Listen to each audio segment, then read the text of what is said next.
नमस्कार विद्यार्थी मित्रों।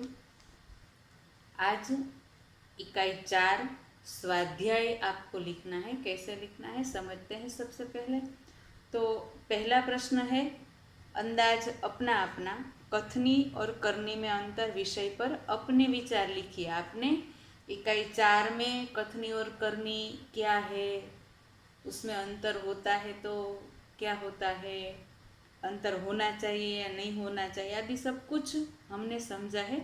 तो इस विषय पर हमें लिखना है, कथनी और करनी में अंतर, इस विषय पर हमें अपने विचार लिखने हैं।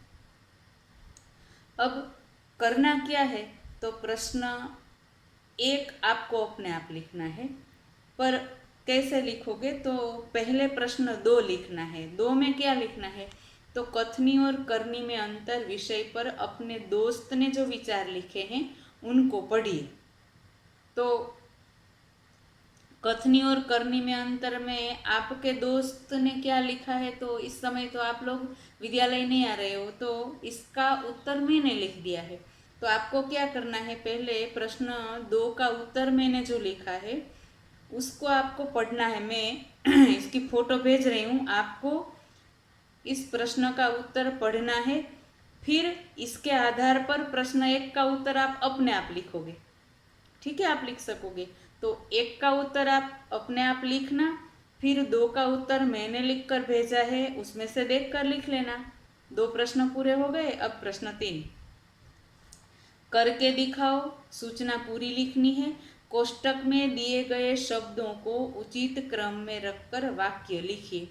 क्या करना है, तो सूचना लिखनी है, फिर आपको कोष्टक दिया गया है, पूरा कोष्टक लिखना है, फिर उस कोष्टक में से आपको शब्द निकालकर उस शब्द के आगे घेरा बनाकर उस शब्द को आपको लेना है और वाक्य बनाने हैं। अलग अलग आप जितने बना सके हो। एक शब्द का उपयोग एक बार ही करोगे तो चलेगा, इसलिए जितने वाक्य आप इस कोष्टक में से बना सकते हो बनाना।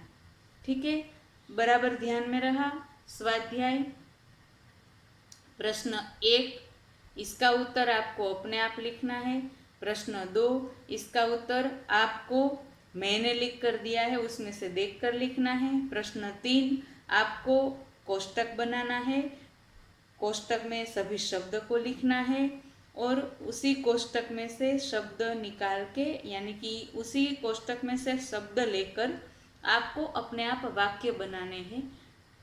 तो तीसरा प्रश्न आपको अपने आप लिखना है, पहला अपने आप लिखना है। दूसरा प्रश्न है, उसकी मैं फोटो भेज रही हूँ, आप देख कर लिख लेना। तो स्वाध्याय पूरा अपनी पक्की कॉपी में लिख लेना है। अगर आपने अभ्यास अभी तक न लिखा हो तो पहले अभ्यास पूरा करने के बाद ही स्वाध्याय लिखना। ठीक है।